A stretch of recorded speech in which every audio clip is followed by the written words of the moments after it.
একজন লোক এমনই কপট কান্না কাঁদিয়াছিলেন, কিন্তু সে অন্য কারণে। বিদুর তো জানেনি যে পাণ্ডবেরা বাঁচিয়া আছেন, কাজেই তাহার কেন দুঃখ হইবে। কিন্তু দেশশুদ্ধ লোক পাণ্ডবদের জন্য হায় হায় করিয়া কাঁদিতেছে। ইহার মধ্যে তিনি চুপ করিয়া থাকিলে তো ভারী সন্দেহের কথা হয়। কাজেই তিনি আসল কথা জানিয়াও লোকের সন্দেহ দূর করিবার জন্য একটু কাঁদিলেন। এদিকে পাণ্ডবেরা গঙ্গা পার হইয়া আবার ক্রমাগত দক্ষিণ দিকে চলিয়াছেন। তখনও রাত্রি প্রভাত হয় নাই। চারিদিকে ঘোর অন্ধকার আর ভয়ঙ্কর বন।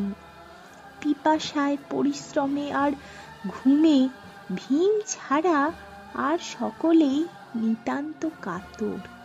যুধিষ্ঠির বলিলেন, ভীম ভাই, আর যে পারি না, এখন উপায়? ভীম বলিলেন, ভয় কে দাদা, এই যে আমি আপনাদিগকে লইয়া যাইতেছি।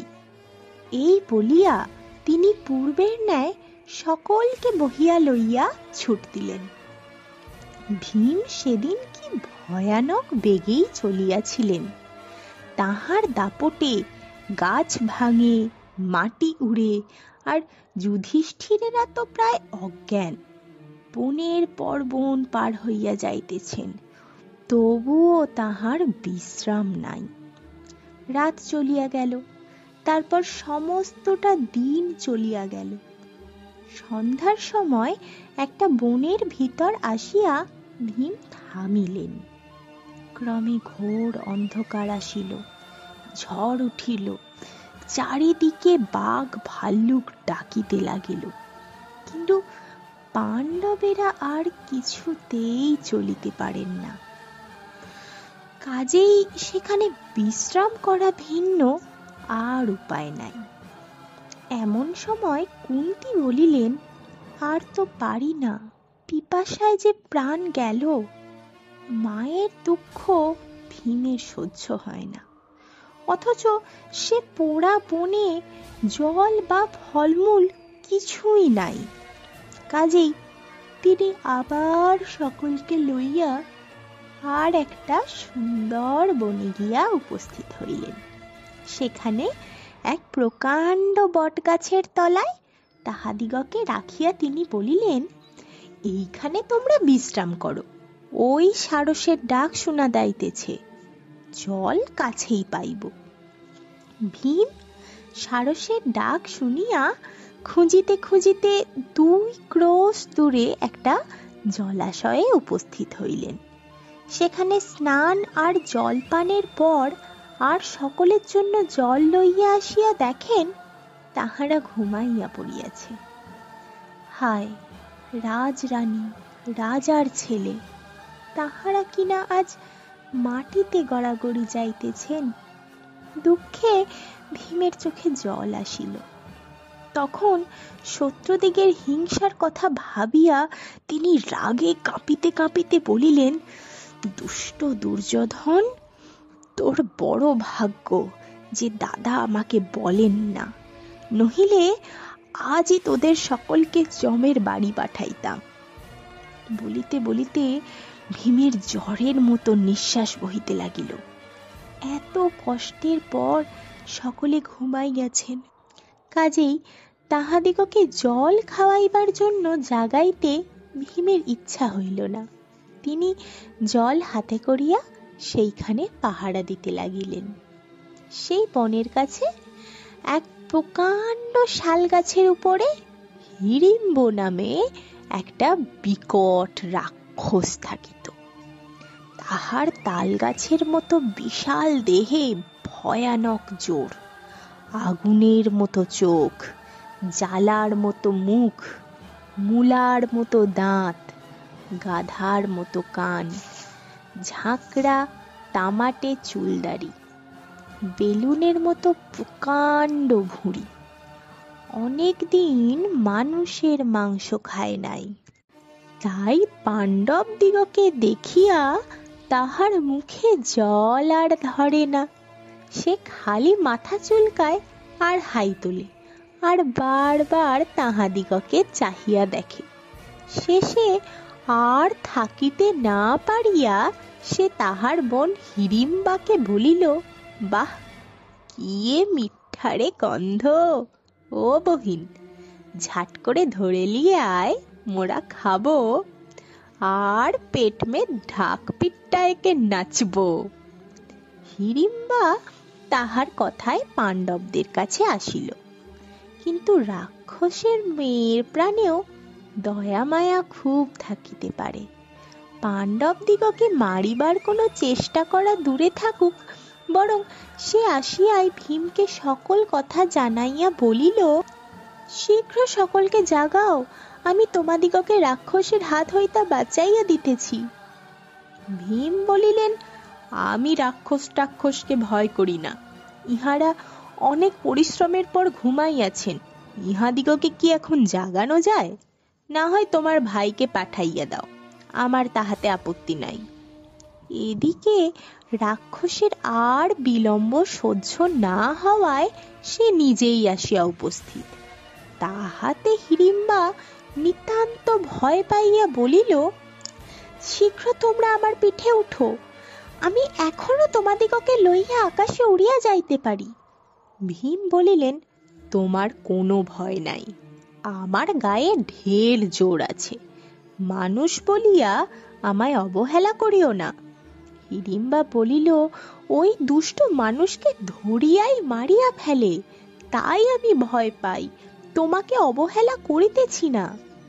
এ সকল কথা শুনিয়া রাক্ষসের কিরূপ রাগ হইল বুঝিতেই পারো। সে আগে ভীমকে মারিবে না আগে হিড়িম্বাকে মারিবে ঠিক করিতে পারিতেছে না। হাউ মাউ করিয়া সে বোন মাথায় করিয়া তুলিল। ভীম বলিল, মাটি করিল, আরে চুপ চুপ, হতভাগা, ইহাদের ঘুম ভাঙাইয়া দিবি। রাক্ষস ষাঁড়ের মতো শব্দ করিয়া বলিল, মুহি তো তোদেরকে খাবো, ওহার লোকের ঘুম ভেঙিবে কেনে? এই বলিয়া সে দুই হাত ছড়াইয়া ভীমকে ধরিতে গেল। ভীম তাহার হাত দুটা ধরিয়া হাসিতে হাসিতে তাহাকে খানিক দূরে লইয়া গেলেন। তখন বন তোলপাড়, গাছপালা চুরমার করিয়া দুজনেই কি বিষম যুদ্ধই আরম্ভ হইল। পাণ্ডবদের আর নিদ্রা যাওয়া হইল না।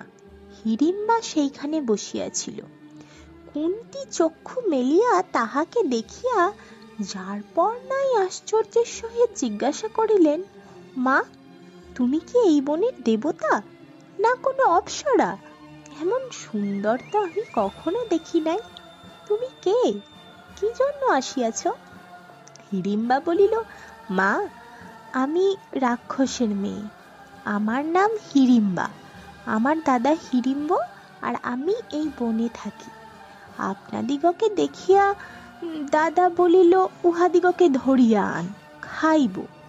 আপনারা ঘুমাইতেছিলেন, আর আপনার একটি ছেলে জাগিয়াছিলেন। আমি তাহাকে সকল কথা বলিয়া আপনাদিগকে পিঠে করিয়া এখান হইতে কোনো ভালো জায়গায় লইয়া যাইতে চাইতেছিলাম, কিন্তু তিনি কিছুতেই রাজি হইলেন না। শেষে আমার দেরি দেখিয়া দাদা নিজেই আসিয়া উপস্থিত হইল। ওই দেখুন, আপনার সেই ছেলেটির সঙ্গে কেমন যুদ্ধ চলিতেছে। এ কথা শুনিবা মাত্র যুধিষ্ঠির, অর্জুন, নকুল আর সহদেব ভীমের নিকট ছুটিয়া চলিলেন। অর্জুন ভীমকে ডাকিয়া বলিলেন, দাদা, পরিশ্রম হইয়াছে কি? ভয় নাই, আমি তোমায় সাহায্য করিতেছি। ভীম বলিলেন, শীঘ্র উহাকে মারিয়া ফেলো, নহিলে দুষ্ট আবার কোনো ফাঁকি টাকি দিয়া বসিবে। ইহারা বড়ই ধূর্ত, তুমি না হয় একটু বিশ্রাম করো, আমি উহাকে মারিতেছি। ইহাতে ভীম তখনই ক্রোধ ভরে রাক্ষসকে তুলিয়া সাংঘাতিক এক আছাড় দিলেন। তারপর উহার দেহটাকে মট করিয়া ভাঙিতেই উহার প্রাণ বাহির হইয়া গেল। মারিবার সময় রাক্ষসটা এমনই ভয়ানক চেঁচাইতেছিল যে কি বলিব। অমন ভীষণ স্থানে না থাকাই ভালো। আর বোধ হইল যেন কাছেই নগর আছে। সুতরাং রাক্ষস মারিবার পরেই পাণ্ডবেরা তাড়াতাড়ি সে স্থান ছাড়িয়া চলিলেন। হিড়িম্বাও তাহাদের সঙ্গে চলিল। হিড়িম্বাকে সঙ্গে আসিতে দেখিয়া ভীম বলিলেন, রাক্ষসেরা বড়ই দুষ্ট, উহাদিগকে বিশ্বাস করিতে নাই। তোর ভাইকে মারিয়াছি, আয় তোকে মারি। এ কথায় যুধিষ্ঠির বলিলেন, ছি ভীম, এমন কাজ করিতে নাই, স্ত্রীলোককে মারা বড় পাপ। ভীমের রাগ দেখিয়া হিড়িম্বা নিতান্ত দুঃখের সহিত জোড়হাতে কুন্তিকে বলিলেন, মা, আমার কোনো দোষ নাই। আমি ভীমকে প্রাণের চেয়েও বেশি ভালোবাসি, আর আশা করিয়াছিলাম তিনি আমাকে বিবাহ করিবেন। আমাকে রক্ষা করুন। তখন যুধিষ্ঠির বলিলেন, ঠিক কথা ভীম, তোমার ইহাকে বিবাহ করা উচিত। ততক্ষণে ভীমের রাগ চলিয়া গিয়াছে, আর দাদার কথা তিনি কখনো অমান্য করেন না। কাজেই তিনি হিড়িম্বাকে বিবাহ করিলেন। ভীম আর হিড়িম্বার ঘটোৎকচ নামক এক পুত্র হইয়াছিল। তাহার কথা আরো শুনিতে পাইবে। ঘটোৎকচ ধার্মিক, বিদ্বান আর অসাধারণ বীর ছিল। জন্ম মাত্রেই ঘটোৎকচ বড় মানুষের মতন করিয়া ভীমকে বলিল, বাবা, এখন যাই, দরকার হইলে যখন ডাকিবেন তখনই আসিব। এই বলিয়া সে সকলকে প্রণাম করিয়া তাহার মায়ের সহিত উত্তর দিকে চলিয়া গেল। তারপর পাণ্ডবেরা গাছের ছাল পরিয়া আর মাথায় জটা পাকাইয়া তপস্বীর বেশে বনে বনে ঘুরিয়া বেড়াইতে লাগিলেন। হরিণ শিকার করে খাওয়া, বেদ, উপনিষদ প্রভৃতি পড়া আর মায়ের সেবা করা, ইহাই তখন তাহাদের প্রধান কাজ ছিল। এই রূপে মৎস্য, ত্রিগর্ত, পাঞ্চাল, কীচক প্রভৃতি নানা দেশ ঘুরিয়া শেষে একদিন তাহারা ব্যাসদেবকে দেখিতে পাইলেন। ভীষ্ম যেমন ইহাদের ঠাকুর দাদা, ব্যাসও তেমনি। কাজেই পাণ্ডব দিগকে ব্যাস অনেক আদর করিলেন। তিনি বলিলেন, আমি সব জানি, যদিও আমার কাছে তোমরা আর দুর্যোধনেরা দুই সমান, তথাপি ইহাদের ব্যবহার দেখিয়া এখন আমি তোমাদিগকেই অধিক ভালোবাসি, আর তোমাদের উপকারের জন্যই এখানে আসিয়াছি। আমি আবার না আসা পর্যন্ত তোমরা ওই নিকটের নগরটিতে গিয়া বাস করো।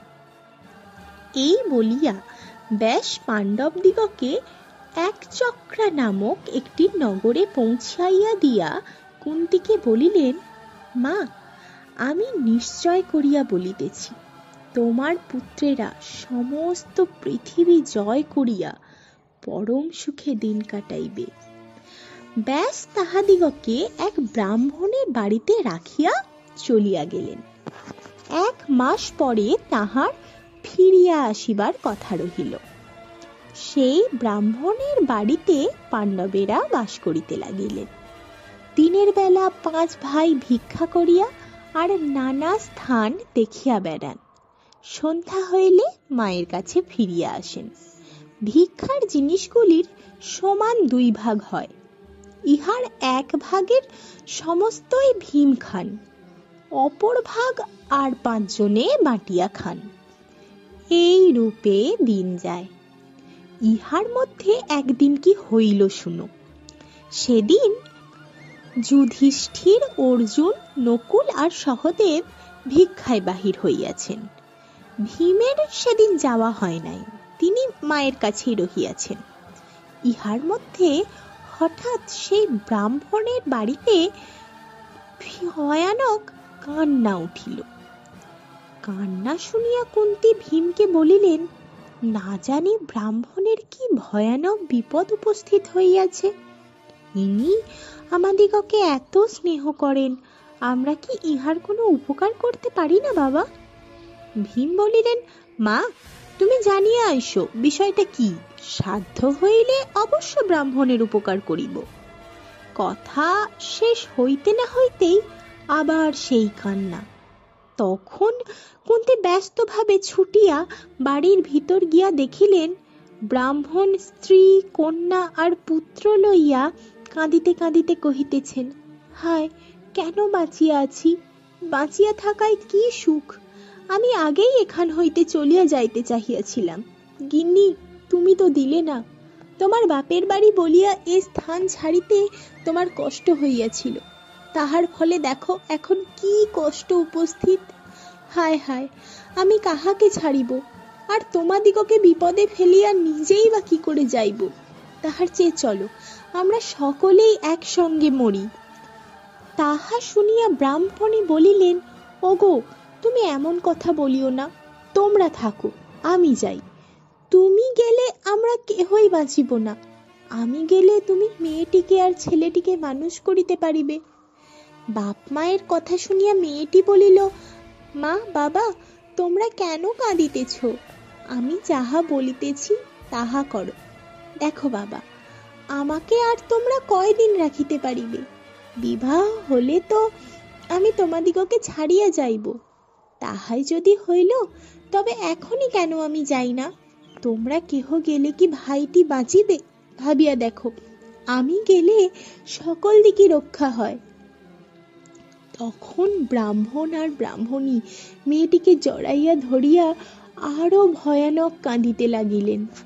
ছোট ছেলেটি ইহার মধ্যে কোথায় একগাছি খড় কুড়িয়াইয়া পাইয়াছে, সেই খড় দেখাইয়া সে সকলকে বলিল, ঠিক টানে না, এই ডান্ডা দে আমি নাক্ষত মালব। শিশুর কথায় সেই দুঃখের ভিতরেও সকলের হাসি পাইল। কুন্তি এতক্ষণ দাঁড়াইয়াছিলেন, উহাদিগকে একটু হাসিতে দেখিয়া তিনি জিজ্ঞাসা করিলেন, আপনারা কি জন্য কাঁদিতেছেন, আপনাদের কিসের দুঃখ বলুন, আমাদের সাধ্য থাকিলে তাহা দূর করিব। ব্রাহ্মণ বলিলেন, মা, আমাদের দুঃখ কি মানুষে দূর করিতে পারে? এই নগরের কাছেই বক বলিয়া একটা রাক্ষস থাকে, সে আমাদিগকে বাঘ, ভাল্লুক আর শত্রুর হাত হইতে রক্ষা করে, কিন্তু তাহার বদলে আমাদিগকে তাহার খাবার যোগাইতে হয়। রোজ একটি মানুষ, 20 খাড়ি ভাত আর 2টা মহিষ তাহার নিকট যাওয়া চাই। সে সেই ভাত, মহিষ আর মানুষ সব খাইয়া শেষ করে। আমাদিগকে পালা করিয়া এক এক দিন এক এক বাড়ি হইতে এ সকল জিনিস পাঠাইতে হয়। যে না পাঠায়, দুষ্ট তাহার ছেলে পিলে শুদ্ধ সব মারিয়া খায়। এদেশের রাজা আমাদের কোনো খবর নেন না, তাই রাক্ষসের হাতে আমাদের এই দুর্দশা। আজ আমার পালা, আমার টাকা নাই যে একজন মানুষ কিনিয়া পাঠাইব, আপনার লোক কাহাকেই বা কেমন করিয়া পাঠাই, তাই মনে করিয়াছি আমরা সকলে মিলিয়া তাহার কাছে গিয়া একেবারে সকল দুঃখ দূর করিব। কুন্তি বলিলেন, ঠাকুর, আপনার কোনো চিন্তা নাই, আমার 5 ছেলের একটি আজ রাক্ষসের নিকট যাইবে। ব্রাহ্মণ বলিলেন, তাহা কি হয় মা, আপনারা একে ব্রাহ্মণ, পাণ্ডবদের কিনা তপস্বীর বেশ ছিল, তাই ব্রাহ্মণ ইহাদিগকে ব্রাহ্মণ মনে করিয়াছিলেন, আসলে ইহারা যে ক্ষত্রিয়, ব্রাহ্মণ নহেন, তাহা তো জানোই। তাই ব্রাহ্মণ বলিলেন, তাহা কি হয় মা, আপনারা একে ব্রাহ্মণ, তাহাতে অতিথি, আপনাদিগকে কিছুতেই আমি রাক্ষসের কাছে যাইতে দিব না। কুন্তি বলিলেন, আপনার ভয় কি, রাক্ষস আমার ছেলের কিছুই করিতে পারিবে না, সে আরো বড় বড় রাক্ষস মারিয়াছে, কিন্তু ঠাকুর এ কথা কাহাকেও বলিবেন না, তাহা হইলে লোকে খামোখা আসিয়া আমার ছেলেদিগকে কুস্তি শিখাইবার জন্য বিরক্ত করিবে। ব্রাহ্মণ ব্রাহ্মণী যেন হাতে স্বর্গ পাইলেন। কুন্তির প্রতি তাহাদের কি রকম ভক্তি হইল বুঝিতেই পারো। এদিকে কুন্তি আসিয়া ভীমকে সকল কথা বলাতে ভীম উৎসাহের সহিত রাক্ষসের নিকট যাইতে প্রস্তুত হইলেন। যুধিষ্ঠির ভিক্ষা হইতে ফিরিয়া আসিয়া প্রথমে এই সংবাদে বড় ভয় পাইলেন।